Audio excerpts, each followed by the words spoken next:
Saudara-saudari, marilah kita mendengarkan renungan dengan judul Karena Yesus, yang berdasarkan pada Injil Matius bab 13 ayat 44. Hal kerajaan sorga itu seumpama harta yang terpendam di ladang, yang ditemukan orang, lalu dipendamkannya lagi. Oleh sebab sukacitanya, pergilah ia menjual seluruh miliknya, lalu membeli ladang itu. Dalam nama Bapa dan Putra dan Roh Kudus. Amin. Saudara-saudari terkasih dalam nama Tuhan Yesus Kristus. Perumpamaan tentang harta yang terpendam dan mutiara yang indah diwartakan oleh liturgi gereja suci pada hari ini untuk kita. Kita sudah sering mendengarkannya, bahkan mungkin sudah sering membacanya sendiri. Ketika merenungkan ayat tentang harta yang terpendam itu, aku terdiam dan teringat akan kesaksian seorang teman tentang perjalanan hidupnya dalam berkeluarga. Gabriel bercerita tentang istrinya kepadaku. Saya mengenal banyak wanita semasa usia mudaku, dan akhirnya aku menemukan wanita yang ditunjukkan Tuhan kepadaku untuk kucintai selama hidupku. Saya menemukan sebuah mutiara yang indah dalam dirinya. Hidupku sangat berwarna dan aku hidup bahagia bersamanya. Kepada semua orang aku berkata, istriku itu seperti mutiara dalam hidupku. Aku meninggalkan semua yang selama ini kuanggap penting untuk memilih dia sebagai istriku. Kesaksian itu menginspirasi aku ketika merenungkan perikop hari ini. Saudara-saudari terkasih, aku juga teringat pada kesaksian salah seorang muridku yang kami persiapkan untuk menjadi anggota gereja Katolik. Rina, begitu namanya gadis muda itu. Ia menjawab pertanyaan kami. Mengapa mau menjadi Katolik? Bukankah Anda sudah cukup dengan agama yang Anda pegang saat ini? Wanita berparas cantik itu berkata, Pak, saya membaca perumpamaan tentang mutiara yang indah.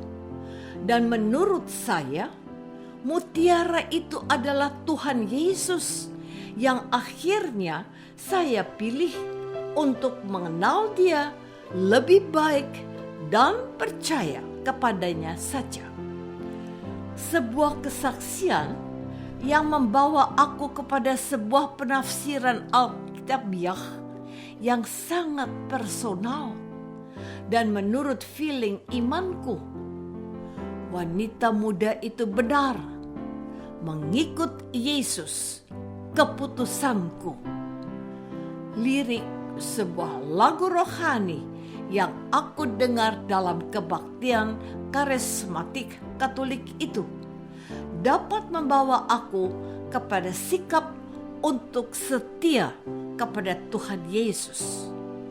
Menjadikan Yesus sebagai harta terpendam atau mutiara yang indah bagiku harus menjadi cara seorang Katolik bersikap kepada Tuhannya. Saudara-saudari terkasih, pengalaman rohani seorang teman tentang istrinya dan kesaksian iman seorang wanita yang memutuskan untuk menjadi seorang Kristiani, bagiku cukup untuk bisa sedikit meresapi dan memahami arti dan maksud perumpamaan Tuhan Yesus yang kita dengar pada hari ini. Baik harta terpendam atau mutiara yang indah adalah sesuatu yang sangat mempesona dan menarik minat orang yang menemukan atau pedagang mutiara yang mencarinya. Bukan hanya itu, baginya tidak ada yang lebih berharga daripada hasil penemuan dan pencariannya. Santo Paulus dalam suratnya kepada jemaat di Filipi menulis seperti ini. Tetapi apa yang dahulu merupakan keuntungan bagiku, sekarang kuanggap rugi karena Kristus. Malahan segala sesuatu kuanggap rugi karena pengenalan akan Yesus Kristus Tuhanku lebih mulia daripada semuanya. Oleh karena Dialah aku telah melepaskan semuanya itu dan menganggapnya sampah, supaya aku memperoleh Kristus.